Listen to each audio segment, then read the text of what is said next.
والصلاة والسلام على أشرف الأنبياء والمرسلين وعلى آله وأصحابه ومن تبعهم بإحسان إلى يوم الدين.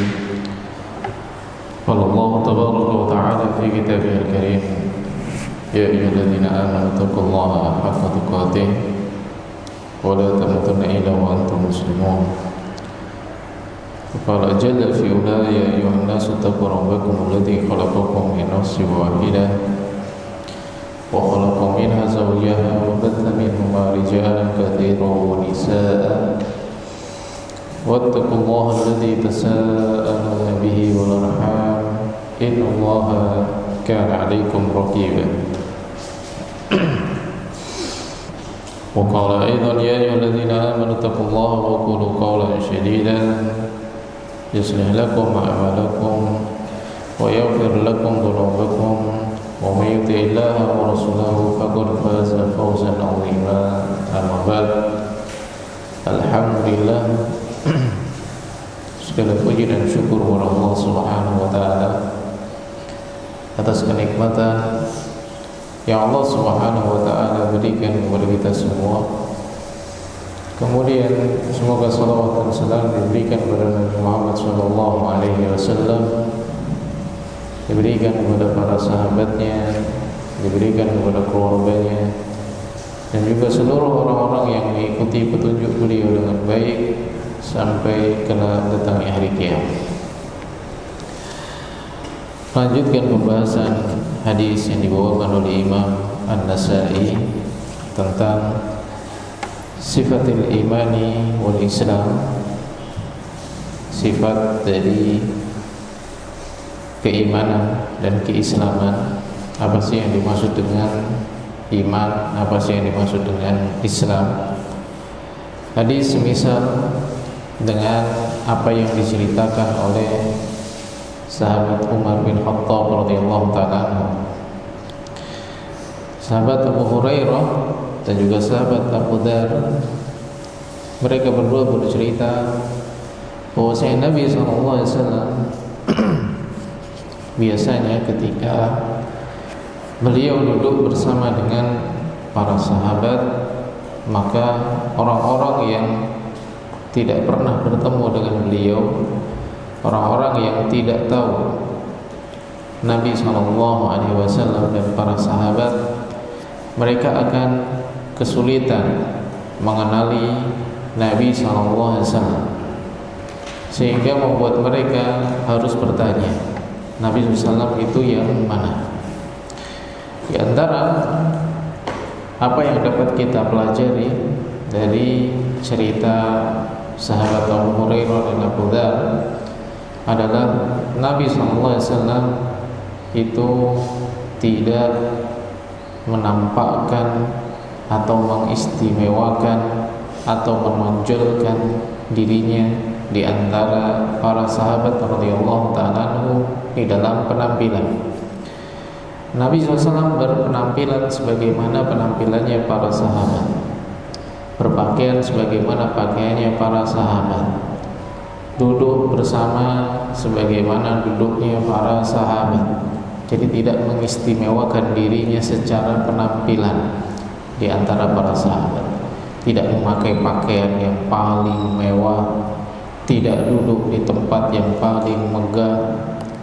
Nabi SAW berbaur sebagaimana para sahabat radhiyallahu ta'ala bersikap.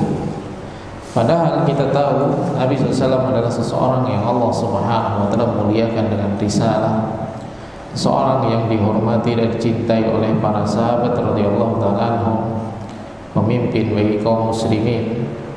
Namun beliau di dalam bersikap dan bermuamalah menunjukkan bahwasanya seseorang, apapun kedudukan dia, apapun posisi dia, maka hendaknya dia tidak mengistimewakan dirinya sendiri di antara orang-orang di sekitarnya. Bersikap setara, bersikap sama, sehingga tidak ada jarak di antara mereka. Dan ini memudahkan untuk saling ta'awun, saling membantu, saling menolong satu sama lain. Memudahkan pula saling mengingatkan jika ada yang salah. Memudahkan pula tumbuhnya rasa cinta karena Allah Subhanahu wa ta'ala. Karena Allah Subhanahu wa ta'ala tidak melihat apa posisi sosial kita, apa jabatan kita. Allah Subhanahu wa ta'ala tidak melihat pakaian dan rupa kita, tapi yang Allah Subhanahu wa ta'ala lihat adalah hati kita. Dan orang yang paling mulia di sisi Allah Subhanahu wa ta'ala adalah orang yang paling bertakwa. Dan takwa itu di dalam hati. Takwa itu letaknya di dalam hati. Dan dia itu terlihat di dalam sikap dan perbuatan, bukan warna dan bentuk pakaian saja. Jadi takwa itu dilihat dari sikap dan perbuatan. Akhlak yang baik ini menunjukkan ketakwaan seseorang kepada Allah Subhanahu wa ta'ala. Bukan pakaian yang berwarna putih, pakaian yang berwarna hitam, pakaiannya yang panjang dan yang lainnya. Tapi takwa itu adalah amalan hati, yang mana amalan tersebut bisa mempengaruhi sikap dan perbuatan seseorang. Ini Nabi SAW. Jadi tidak ada seorang pun yang langsung tahu ketika mereka belum pernah bertemu dengan Nabi, karena Nabi SAW berbaur dengan para sahabat. Kemudian setelah itu beberapa sahabat pun meminta izin kepada Nabi SAW untuk membuatkan satu tempat khusus, bukan untuk memuliakan beliau, tapi untuk memudahkan orang-orang mengetahui mana Nabi SAW. Akhirnya Nabi pun dibuatkan tempat duduk dari tanah. Tempat duduknya dari tanah yang sederhana. Fungsinya adalah untuk memberitahukan ini adalah tempatnya Nabi SAW. Bukan untuk membeda-bedakan Nabi SAW dengan yang lain, tapi agar orang bisa mengetahui bahwasanya ini adalah Nabi SAW, sehingga memudahkan mereka untuk mengurus keperluan-keperluannya. Kemudian setelah itu datang seseorang yang para sahabat radhiyallahu ta'ala tidak mengenalnya. Datang seseorang dalam pakaian terbaik yang dia miliki, dalam keadaan terbaik yang dia miliki. Bajunya bersih, rambutnya rapi. Kemudian tidak nampak sedikit pun tanda-tanda habis perjalanan. Lalu orang tadi datang meminta izin kepada Nabi SAW untuk mendekat. Lalu Nabi perintahkan untuk mendekat, terus mendekat sampai bisa menempelkan lututnya dengan lutut Nabi SAW. Lalu orang tadi mengatakan, "Assalamualaikum ya Muhammad." Semoga keselamatan Allah Subhanahu wa ta'ala berikan kepada engkau wahai Muhammad. Kemudian Nabi SAW pun membalas keselamatan dengan ucapan salam, Waalaikumsalam, dan semoga keselamatan itu juga diberikan kepada engkau. Di antara pelajaran yang dapat kita ambil dari cerita sahabat Abu Hurairah radhiyallahu ta'ala dan sahabat Abu Dzar adalah ketika orang itu datang menemui Nabi SAW, maka dia mengucapkan salam, mendoakan kebaikan, mendoakan keselamatan. Demikian pula Nabi SAW membalas salam tadi. Dan ini adalah merupakan adab dan akhlak yang diajarkan oleh Nabi SAW ketika bertemu dengan seseorang. Awal atau pertama hal yang dilakukan oleh seseorang muslim ketika bertemu dengan seorang muslim yang lain adalah mendoakan keselamatan kepadanya, mengucapkan assalamualaikum. Dan ini secara tidak langsung dia menyatakan bahwasanya engkau selamat dari saya. Ketika dijawab waalaikumsalam, maka ini juga memastikan engkau pun pula demikian, yaitu selamat dari saya. Apa maksudnya? Ketika dua orang muslim bertemu, maka mereka berdua memastikan keduanya itu selamat dari keburukan masing-masing. Dan ini adalah kehidupan seorang muslim. Karena Nabi SAW mengatakan al-muslimu man salimal muslimuna min lisanihi wa yadihi. Seorang muslim yang baik itu adalah yang orang muslim lain selamat dari gangguan lisan dan gangguan anggota badannya, gangguan tangannya. Misal ada seseorang bernama Joko. Dia bertemu dengan seseorang yang bernama Jono. Ketika Joko dan Jono itu bertemu, Joko mengucapkan assalamualaikum, kemudian Jono membalas waalaikumsalam. Maka secara tidak langsung mereka itu saling mengikrarkan, saling memberikan pesan bahwasanya ketika Joko bertemu dengan Jono mengucapkan assalamualaikum, wahai Jono, saat ini apapun yang kita lakukan, maka hal tersebut bukanlah sesuatu yang akan menyakitkan dirimu. Ini seolah-olah Joko mengatakan seperti itu. Apapun yang akan kita lakukan, apapun yang kita berdua kerjakan, maka kamu tidak akan mendapatkan hal yang menyakitkan dari diriku. Kemudian ketika Jono membalas waalaikumsalam, seakan-akan dia mengatakan demikian pula wahai Joko, apapun yang kita lakukan, aku pun tidak memberikan sesuatu yang buruk kepadamu. Karena ketika seorang mengucapkan salam, assalamualaikum, semoga keselamatan Allah Subhanahu wa taala berikan kepada engkau, maka tidak layak setelah dia mendoakan keselamatan kepada seorang, kemudian dia menjadi penyebab orang tadi mendapatkan keburukan. Ketika dia mengucapkan waalaikumsalam dan semoga Allah Subhanahu wa taala memberikan keselamatan kepadamu, maka tidak layak pula bagi dia untuk menjadi sebab orang lain mendapatkan keburukan setelah dia mendoakan keselamatan kepada orang tersebut. Maka salam yang diucapkan oleh seorang muslim kepada seorang muslim yang lain, demikian pula jawaban dari salam yang diberikan oleh seseorang ketika ada orang yang mengucapkan salam kepadanya, itu bukan hanya sekedar ucapan assalamualaikum dan waalaikumsalam, tapi di sana ada makna yang lebih dalam, yaitu saling menjaga sehingga tidak menzalimi satu sama lain, saling menjaga sehingga tidak saling memberikan keburukan, yang mana dengan hal tersebut akan tumbuh rasa cinta satu sama lain. Ini hikmah atau pelajaran dari hadis Nabi SAW, la tadkhulul jannata hatta tu'minu. Kalian tidak akan masuk surga sampai kalian beriman. Wala tu'minu hatta tahabu. Kalian itu enggak akan sempurna keimanannya sampai kalian itu bisa saling cinta karena Allah Subhanahu wa taala.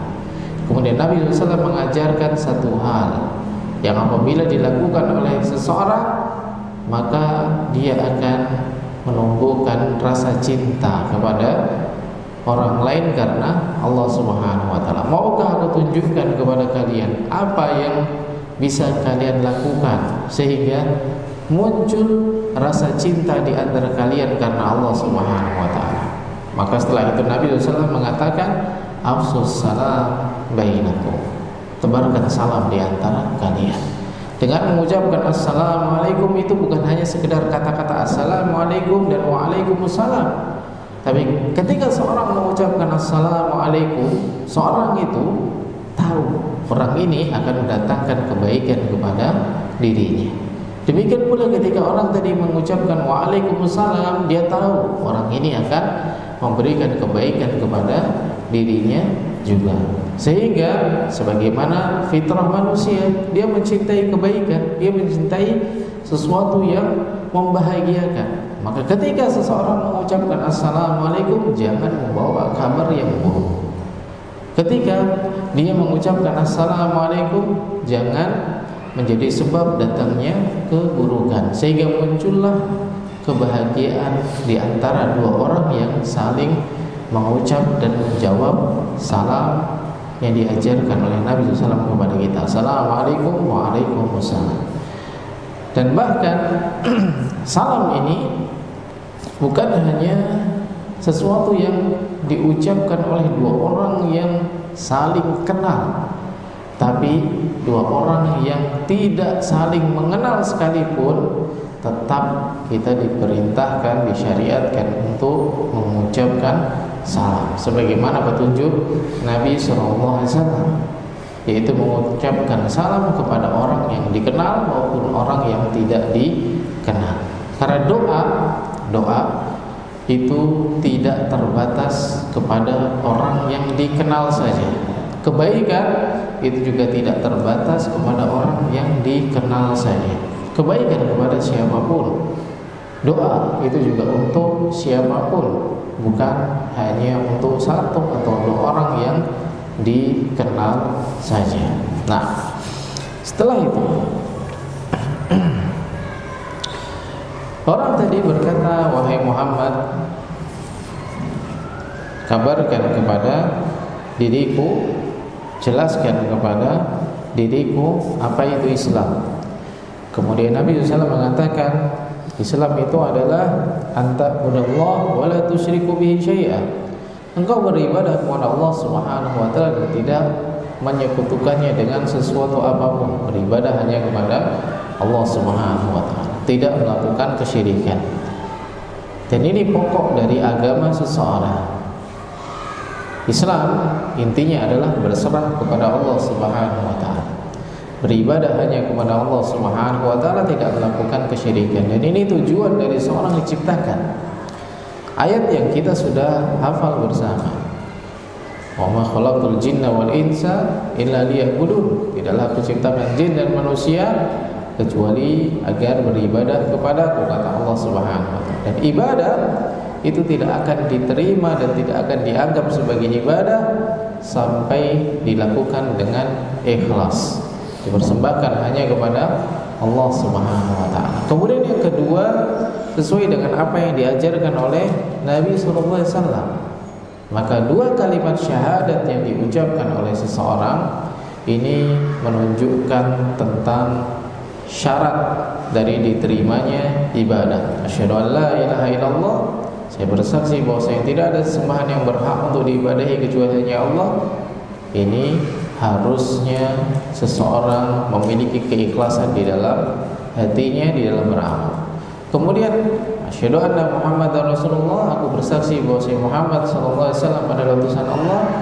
Maka ini menunjukkan keharusan atau harusnya seseorang mengikuti petunjuk Nabi sallallahu alaihi wasallam di dalam beribadah. Dua syarat dari diterimanya ibadah: ikhlas di dalam hati, mempersembahkan semua ibadah hanya kepada Allah Subhanahu wa taala, dan mengikuti atau mutaba'ah Nabi sallallahu alaihi wasallam.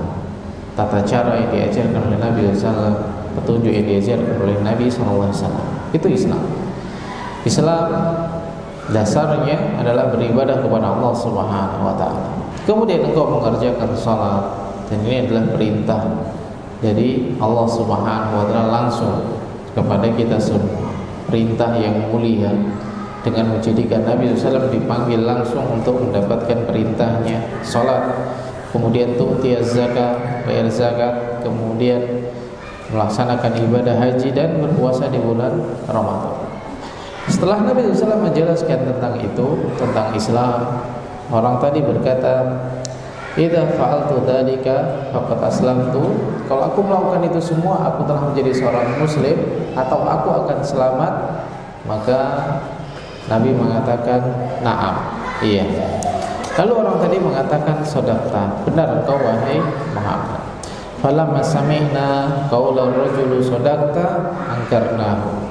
Ketika kami mendengar orang tadi mengucapkan shadaqta, kami pun mengingkarinya. Artinya apa? Mereka heran, mereka merasa aneh. Orang bertanya tapi mengucapkan shadaqta, engkau benar. Jadi seakan-akan dia telah mengetahui. Kemudian orang tadi berkata lagi, "Ya Muhammad, akhbirni mal iman." Wahai Muhammad, kabarkan kepadaku apa itu iman. Setelah itu Nabi SAW menjawab, "Imanu billahi wa malaikatihi." Engkau beriman kepada Allah dan beriman kepada malaikatnya. Kemudian wal kitabi wan nabiyyin.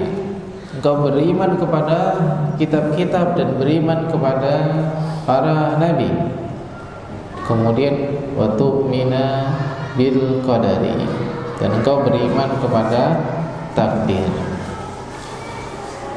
Beriman kepada Allah, kemudian beriman kepada malaikat, beriman kepada kitab, beriman kepada nabi, kemudian beriman kepada takdir. Ini adalah keimanan-keimanan yang harus dimiliki pada diri seseorang. Keyakinan-keyakinan yang menumbuhkan amalan yang harus ada pada diri seseorang, yaitu keyakinan terhadap Allah Subhanahu wa taala dan malaikat. Apa itu keyakinan terhadap Allah Subhanahu wa taala? Kita yakin Allah Subhanahu wa taala adalah yang menciptakan kita, memberikan kepada kita perintah, berikan kepada kita larangan, mempersiapkan bagi hamba-hambanya tempat terbaik yaitu surga, dan juga memberikan tempat-tempat orang yang kufur, memberikan tempat kembali bagi orang-orang yang kufur dengan neraka serta segala kengerian yang ada di dalamnya, agar manusia mengambil pelajaran dan mengikuti petunjuk yang Allah Subhanahu wa taala berikan. Iman kepada Allah Subhanahu wa taala, iman kepada malaikat menjadikan kita semakin tunduk kepada Allah Subhanahu wa taala, karena tidak ada satupun yang ada di dunia kecuali berada di dalam pengawasan Allah Subhanahu wa taala. Ucapan-ucapan kita ada malaikat yang mencatat, segala hal yang kita lakukan ada malaikat yang menjadi saksi. Allah mengatakan, "Wa may yalfidu min qaulin illa ladaihi raqibun atid." Tidak ada satu ucapan pun yang keluar dari lisan seseorang kecuali ada malaikat yang mencatatnya, ada malaikat yang dekat dengan dia, mengetahui semua hal yang dilakukan oleh dirinya. Kalau malaikat saja mengetahui apa yang kita lakukan, dekat dengan kita, maka bagaimana dengan Allah Subhanahu wa taala yang menciptakan kita semua? Maka Allah Subhanahu wa taala jauh lebih tahu tentang apa yang kita lakukan. Maka kita tidak bisa menipu Allah Subhanahu wa taala. Kita tidak bisa membohongi Allah Subhanahu wa taala. Kita nggak bisa berbuat sesuatu yang kita sangka sebagai bentuk tipu daya kepada Allah Subhanahu wa taala. Allah Subhanahu wa taala menyebutkan di dalam awal-awal surat Al-Baqarah, yukhadi'una Allah walladzina amanu. Ada orang-orang yang berusaha menipu Allah Subhanahu wa taala dan menipu orang-orang yang beriman. Tapi kata Allah Subhanahu wa taala, "Wa may yakhda'una illa anfusahum wa may yash'urun." Tapi sesungguhnya yang mereka tipu itu hanya diri mereka sendiri, sedangkan mereka tidak menyadari. Maka iman kepada Allah Subhanahu wa taala, iman kepada malaikat akan menumbuhkan muraqabah, senantiasa dekat dan diawasi oleh Allah Subhanahu wa taala. Tidak ada satupun yang ada di dunia kecuali Allah Subhanahu wa taala mengetahui ilmunya. Demikian juga beriman kepada kitab, beriman kepada para nabi, ini akan menumbuhkan rasa pengagungan terhadap Allah Subhanahu wa taala. Bahwasanya Allah Subhanahu wa taala tidak menginginkan manusia itu tersesat. Anak-anak yang masih di luar masuk saja, nggak main di luar. Ayo duduk di dalam, masuk. Yang sudah wudu masuk di dalam, nggak lari-larian, nggak teriak-teriak di luar sana. Ayo.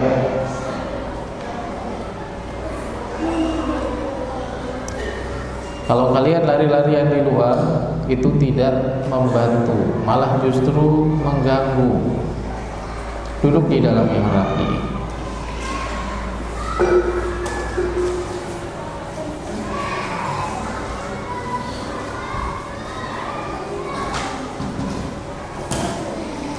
Nah, ketika seseorang beriman kepada kitab-kitab yang Allah turunkan, beriman kepada para nabi yang Allah Subhanahu wa taala utus, ini akan menumbuhkan pengagungan dan cinta kepada Allah Subhanahu wa taala. Dia akan tahu bahwasanya Allah Subhanahu wa taala tidak menginginkan hamba-hambanya tersesat. Allah Subhanahu wa taala tidak menginginkan hamba-hambanya terjatuh pada keburukan.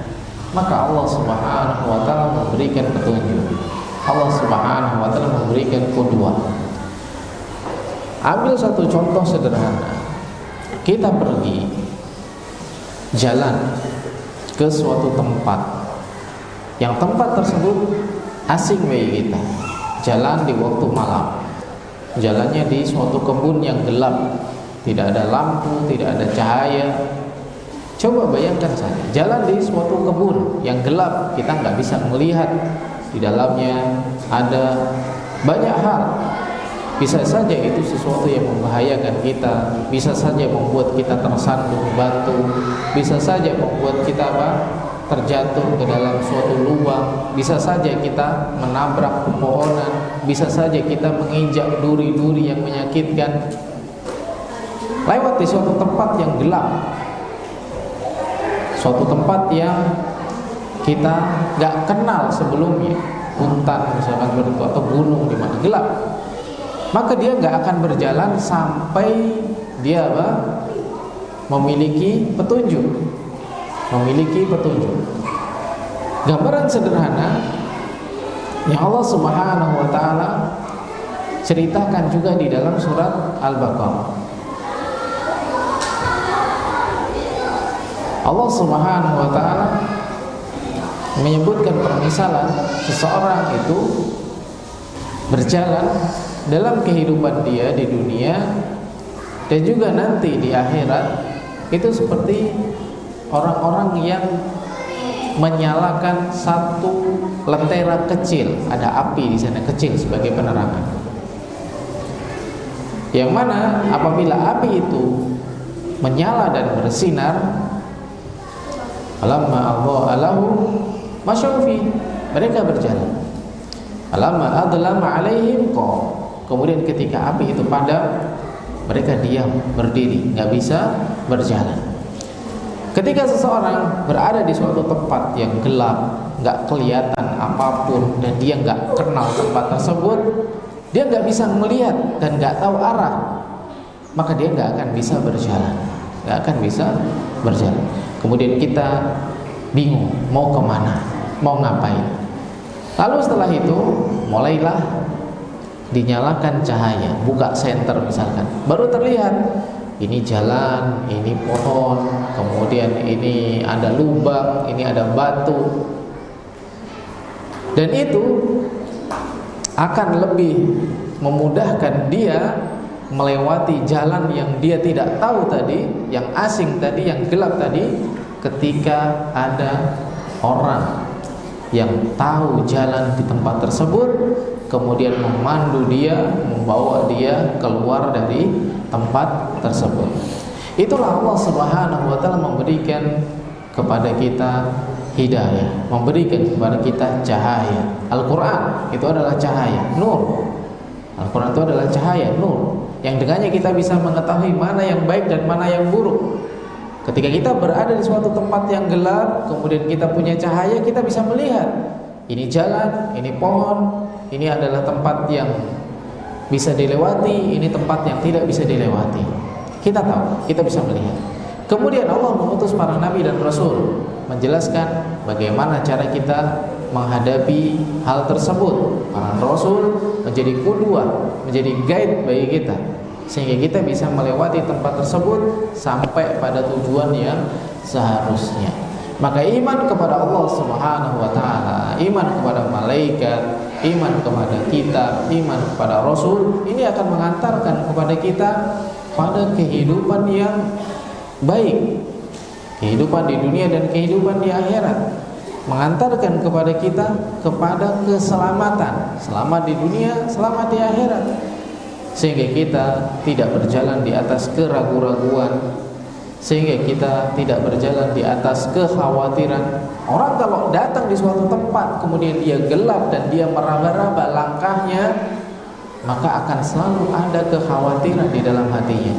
Khawatir kesandung batu, khawatir terperosok lubang, khawatir nabrak pohon dan yang lainnya. Belum lagi khawatir digigit ular, khawatir diterkam harimau, karena dia nggak tahu. Namun setelah dia memiliki ilmu, memiliki cahaya hidayah, mulailah rasa aman dan tenang itu ada dalam hatinya. Dia bisa melihat ini yang baik, ini yang buruk. Dia bisa melihat ini tempat yang menyelamatkan dia, ini tempat yang membahayakan, yang bisa membuat dia terjatuh pada keburukan.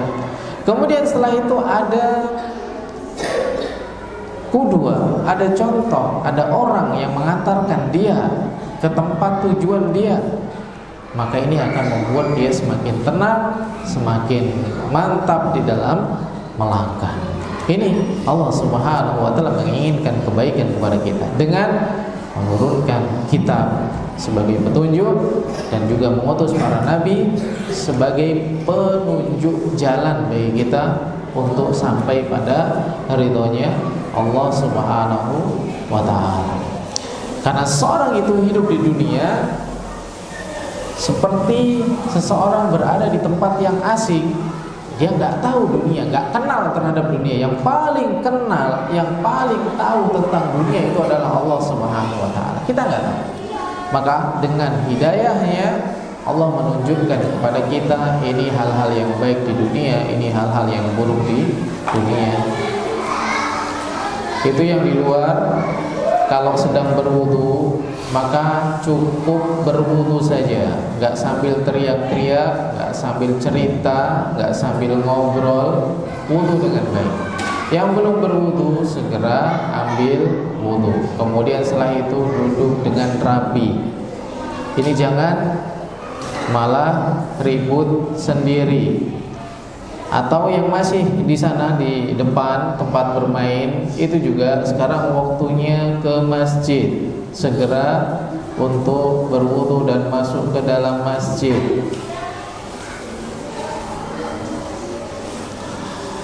Nah, seseorang itu ketika dia hidup di dunia, maka seperti dia hidup di tempat yang asing, nggak tahu apakah ini sesuatu yang baik bagi dia atau sesuatu yang buruk bagi dia. Dia buta terhadap dunia. Dan yang paling tahu tentang dunia itu adalah Allah Subhanahu wa taala yang menciptakan itu semua. Kita ambil contoh sederhana. Seseorang diberikan sesuatu yang dia tidak pernah mengetahui sesuatu tersebut sebelumnya. Diberi satu alat dan tidak diberikan penjelasan alat ini untuk apa, maka dia tidak akan pernah memanfaatkan dengan baik alat tersebut. Dia nggak tahu, oh ternyata alat ini cara memakainya adalah seperti ini. Diberi satu alat, namanya misalkan alat tersebut adalah alat untuk melipat pakaian otomatis, namanya seperti itu, alat melipat pakaian otomatis. Dia hanya mendengar namanya saja, dan dia tidak tahu cara mengoperasikannya, tidak tahu di mana dia harus memasukkan pakaiannya, tidak tahu bagaimana cara mengeluarkan kembali. Maka dia tidak akan maksimal di dalam memanfaatkan mesin atau alat tadi. Kemudian dia diberi buku petunjuk, caranya tekan tombol ini, kemudian buka bagian ini, letakkan baju di tempat ini, kemudian ambil di sebelah sini, petunjuk. Petunjuk datang, mulailah dia tahu, mulailah dia kenal bagaimana cara memanfaatkan alat ini. Namun tetap masih ada rasa bingung.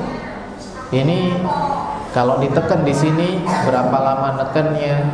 Terus kemudian cara meletakkannya, apakah cukup dilempar saja atau harus ditata, dirapikan. Kemudian cara mengambilnya dari pinggir atau dari tengah. Kemudian Allah Subhanahu wa taala mendatangkan misalkan seseorang yang sudah mengetahui cara mengoperasikan alat tersebut.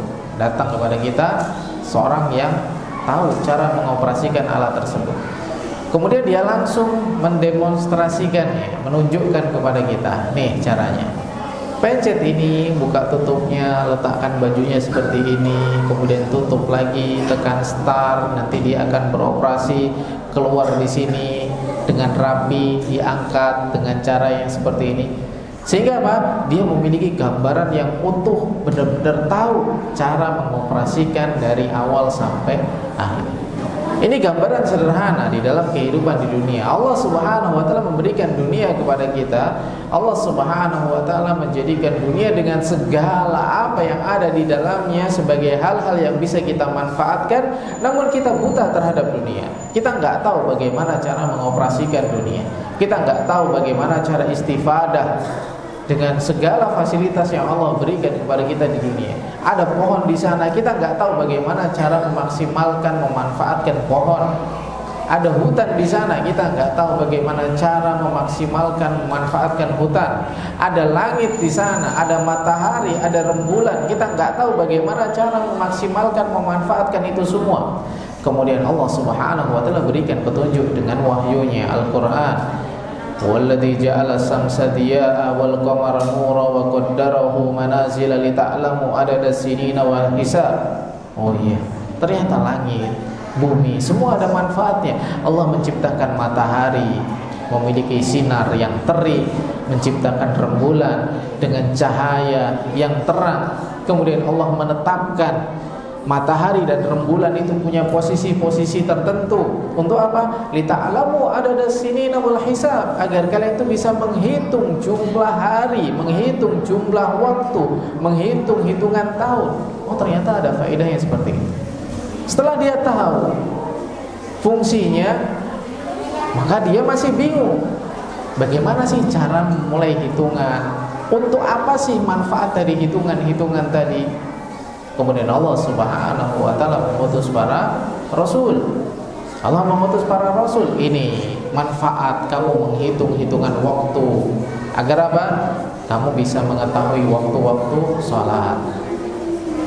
Sholat ini ada waktu-waktu tertentu. Kalau kamu beribadah kepada Allah di waktu subuh, itu awal waktunya adalah di saat cahaya fajar mulai terlihat sampai nanti matahari terbit. Ini waktu sholat subuh. Oh, kita tahu cara memanfaatkannya. Kemudian ketika matahari tepat berada di atas kepala kita, kemudian mulai tergelincir sedikit, ini masuk waktu asar. Oh, ini cara memanfaatkan hitungan waktu. Kemudian masuk waktu asar, kemudian masuk waktu maghrib, masuk waktu isya. Dijelaskan semua oleh Nabi SAW, dicontohkan kepada kita semua, sehingga kita tahu, oh, seperti ini cara memaksimalkan, memanfaatkan fasilitas dari Allah Subhanahu wa taala untuk ibadah. Kemudian juga Nabi SAW mengajarkan kepada kita, di saat berpuasa makan dan minum sampai engkau melihat fajar. Kemudian tahan tidak makan dan tidak minum sampai masuk waktu malam. Mau seperti ini cara memaksimalkan fasilitas dari Allah Subhanahu wa taala di dunia untuk beribadah kepada Allah Subhanahu wa taala. Maka dengan tahu petunjuk dari Allah Subhanahu wa taala di dalam kitab-kitabnya, tahu petunjuk Allah Subhanahu wa taala dari mengutus rasul-rasulnya, ini akan menjadikan kita semakin mengagungkan Allah Subhanahu wa taala, menampakkan rasa syukur kepada Allah Subhanahu wa taala, karena kita tahu Allah tidak menginginkan keburukan kepada kita semua. Allah Subhanahu wa taala menginginkan keselamatan kepada kita semua. Kemudian beriman kepada takdir.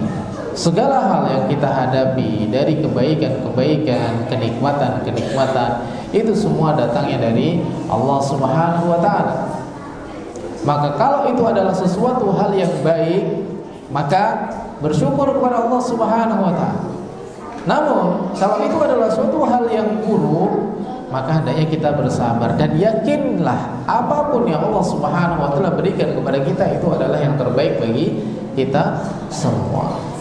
Terkadang Allah Subhanahu wa taala itu menggagalkan rencana kita.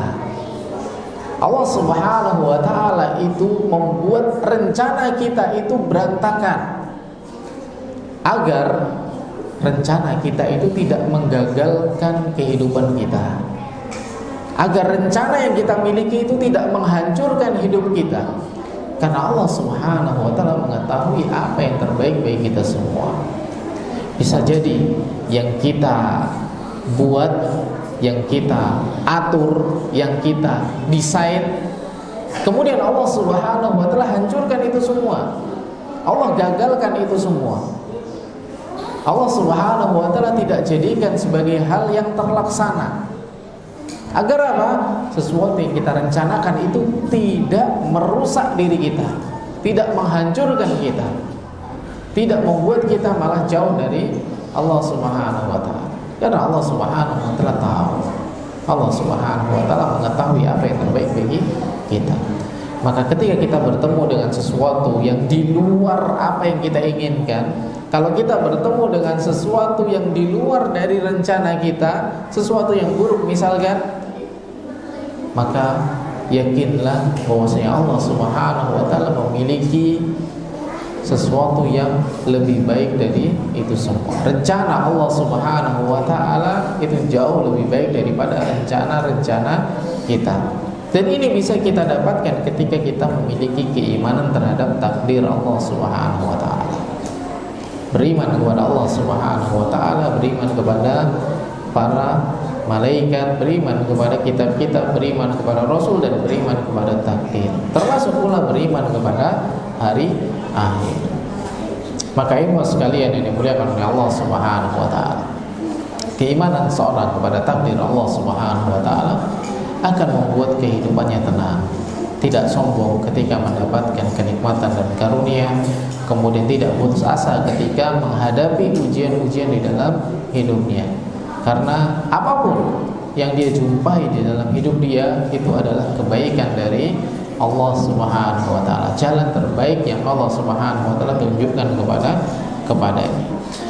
Kemudian orang tadi setelah mendengar penjelasan dari Nabi SAW tentang apa itu iman, beliau berkata, "Idza fa'altu dzalika faqad amantu."